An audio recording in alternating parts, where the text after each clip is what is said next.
पुणे, गोवा, बेंगळुरू आणि कॅलिफोर्नियामधील प्रीमियम निवासी आणि व्यावसायिक रिअल इस्टेटमध्ये आघाडीवर असलेल्या गेरा डेव्हलपमेंट्स प्रायव्हेट लिमिटेड GDPLने आज त्यांच्या द्वैवार्षिक अहवालाची जुलै 2025 आवृत्ती गेरा पुणे निवासी रियाल्टी अहवाल प्रकाशित केला.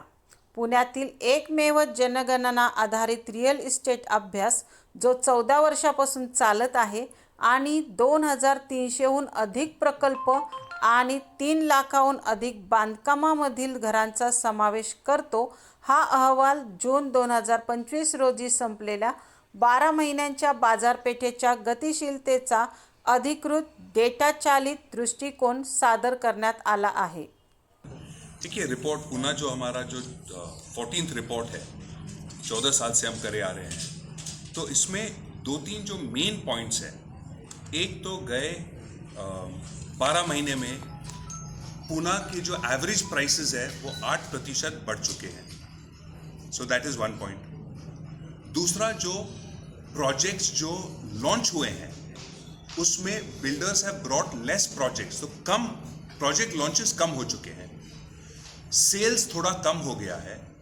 लेकिन सबसे जो महत्वपूर्ण बात है कि गए 4 या 5 साल में 25% एवरेज घर के साइजेस बढ़ चुके हैं.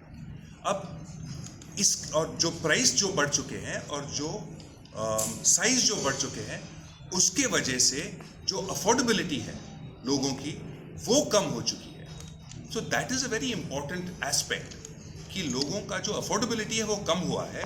और ये अफोर्डेबिलिटी कम होने के वजह से जो 1200 स्क्वायर फुट के फ्लैट्स हैं और उससे कम, वहाँ सेल्स गए साल में कम हुए हैं. और जो 1200 स्क्वायर फुट के फ्लैट्स हैं उससे जो ज़्यादा साइज़ के हैं वहाँ फ्लैट के सेल्स बढ़ चुके हैं. तो इसका क्या मतलब है कि जिनके पास बजट्स हैं वो खरीद रहे हैं, लेकिन जो जहाँ अफोर्डेबिलिटी कम है प्राइस बढ़ने की वजह से और साइज बढ़ने की वजह से उस एरिया में वो उस सेगमेंट में सेल्स कम हुए हैं. And this is the main thing. और इसकी वजह से अगर आप आगे देखें, builders will have to bring down. देखिए, प्राइसेस तो कम होने की संभावना नहीं है, कॉस्ट बढ़े जा रहे हैं, लेकिन जो बिल्डर्स कर सकते हैं कि वो साइज कम कर सकते हैं.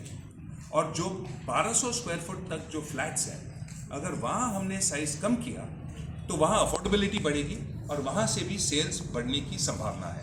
आपने ईस्ट और वेस्ट पुणे के दोनों छोर का एक डेटा बताया है जी. और कई देखिए, ईस्ट और वेस्ट पुणे में लोग वहाँ घर खरीदते हैं जहाँ सबसे ज़्यादा जॉब क्रिएशन होता है, क्योंकि लोग वहाँ काम करने के लिए आते हैं. अब अगर आप ईस्ट और वेस्ट पुणे में देखेंगे तो खराड़ी एरिया और उस बेल्ट में there is job creation because of IT. अगर आप वेस्ट में देखेंगे वो हिंजेवाड़ी का एरिया था, राइट. अब हिंजेवाड़ी का के जो एरिया में जो IT का जो जॉब क्रिएशन है वो कम हो चुका है, लेकिन हिंजेवाड़ी में जो मेट्रो की वजह से वो इम्पैक्ट आएगा. तो जॉब क्रिएशन और इंफ्रास्ट्रक्चर और ट्रैफिक इंफ्रास्ट्रक्चर, मेट्रो हो, रोड हो, उसके वो मेन डायनामिक्स वही है लोगों के लिए, घर के लिए. अब मैं आपको स्पेसिफिक लोकेशन के बारे में नहीं बता सकता क्योंकि हमारे प्रोजेक्ट अलग अलग लोकेशन में है, और मैं उसके बारे में बात करूंगा तो लोग सोचेंगे कि मैं हमारे प्रोजेक्ट के लिए बोल रहा हूँ, कह रहा हूँ. लेकिन बात जो फैक्ट है कि हम जो जिस जगह पे प्रोजेक्ट्स ढूंढते हैं, it is based on infrastructure, it is based on accessibility. So we are in those locations, but for me to talk about that might not be correct.